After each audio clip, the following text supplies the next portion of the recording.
அருட்பெரும் ஜோதி அருட்பெரும் ஜோதி தனிப்பெரும் கருணை அருட்பெரும் ஜோதி 1/1/2024 கன்னி ராசிக்கு இந்த புத்தாண்டு என்ன பலன் செய்யும் என்பதை பற்றி ஒரு ஆய்வு.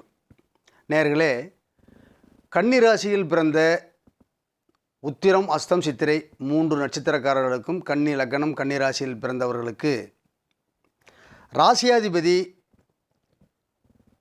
சுக்கிரன் தனகாரகன் பாக்யாதிபதியோடு கூடி 3ஆம் இடத்தில் இருக்கும்போது இந்த புத்தாண்டு பிறந்திருக்கிறது. அதே போல் ஞானகாரகன் கேது பகவான் உங்களுக்கு லக்னத்திலேயே இருக்கிறாரு. அப்போ இந்த ஆண்டு பிறந்தது கன்னி லக்னத்தில் தான் பிறந்திருக்கு. அப்போ கன்னி லக்னத்தில் பிறந்திருக்குது, பாக்யாதிபதியோடு கூடிட்டார். தனபாக்யாதிபதியோடு கூடி புதன் 3ஆம் இடத்துல வக்கரமாக இருக்காருங்க. அப்போ வக்கரமாக இருந்தால் வக்கரம் சிறப்பை செய்யுமா சிறப்பை செய்யாதா அப்படின்னா, பாக்யாதிபதியோட கூடுனது சிறப்பு. அந்த இடம் செவ்வாயுடைய வீடு, புதன் உட்காந்துருக்கிற வீடு செவ்வாயுடைய வீடு. இந்த கன்னிராசி கன்னி லக்னத்துக்கு அங்குள்ள 3 நட்சத்திரத்துக்கும் பொறுப்பாளர் புதன் பகவான் தான்.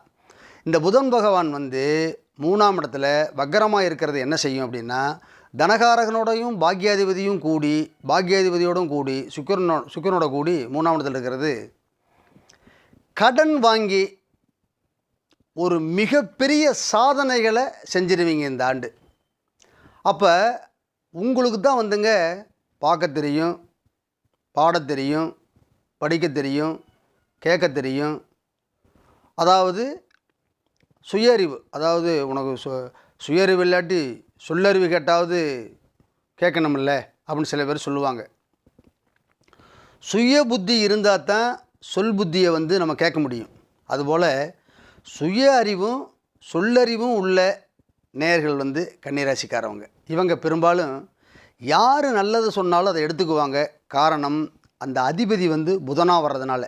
இந்த ஆண்டு உங்களுக்கு புதன் பகவான் சுக்கிரனோட கூடி பிறந்திருக்குதுங்க.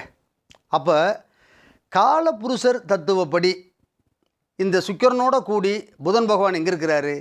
8ஆம் இடத்துல இருக்கார். அப்போ புதன் 8ல் மறையலாமா? தாராளமாக மறையலாம். இந்த சுக்கிரன் போய் மறையலாமா? அப்போ சுக்கிரன் உங்களுக்கு யார் கூடையவராக வர்றாரு? காலபுருஷருக்கு யார் கூடையவராக வர்றாரு அப்படின்னா, நீங்கள் கன்னி லக்னம் கன்னிராசியில் பிறந்த நேயர்களுக்கு தனகாரகன் சுக்கிரன், காலபுருஷருக்கு தனகாரகன் சுக்கிரன். அப்போ கூட்டிட்டீங்க. இப்போ நீங்கள் 3ஆம் இடத்துல இருக்கிறீங்க. அப்போ என்ன, ஒரு இடத்துல மிகப்பெரிய ஒரு சொத்து மதிப்பை பெறுவதற்குண்டான சிறப்பான வருடம் இந்த புத்தாண்டு என்று கூறுவது மட்டுமல்ல, அங்கே உத்திர நட்சத்திரம் இருக்குது. உத்திரம் அங்கே 3 பாதம் இருக்குங்க. இப்போ உத்திர நட்சத்திரத்தில் பிறந்தவங்க என்ன பண்ணுவாங்க, ஒரு இடத்த மாற்றி இன்னொரு இடத்த வாங்குவீங்க. அந்த இடம் சிறப்பாகவே இருக்கும்.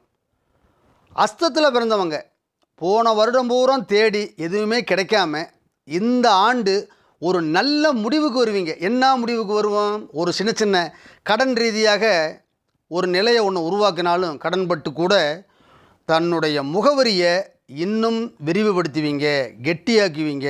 பெரிய ஆனந்தமாக இருக்கும். இந்த புத்தாண்டு கன்னிராசிக்கு சிறப்பை செய்யும் அஸ்தத்தில் பிறந்தவங்களுக்கு. அடுத்து உத்திரம் அஸ்தம் சித்திரை. இந்த சித்திரையில் பிறந்தவங்க இப்போ இந்த கன்னிராசியில் பிறந்த சித்திரை நட்சத்திரக்காரர்கள் செவ்வாயும் சூரியனும் 4ஆம் இடத்துல. அப்போ இந்த செவ்வாய் கன்னிராசிக்கு 8 குடையவன் 3 குடையவன், சூரியன் விரையாதிபதி 4ஆம் இடத்துல கூடுறீங்க.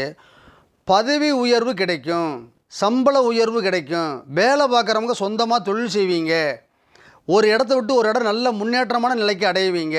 இது சித்திரை நட்சத்திரத்தில் பிறந்தவங்களுக்கு. அப்புறம் இட ரீதியாக தொழில் ரீதியாக கமிஷன் ரீதியாக ஒரு சில சிறப்பும் உயர்வும் நல்ல வருமானமும் கிடைக்கும் என்று கூறி, கன்னியில் பிறந்த அனைத்து புண்ணியவாளர்களுக்கும் புத்தாண்டு பலனை கூறி விடைபெறுகிறேன். வணக்கம், தயவு.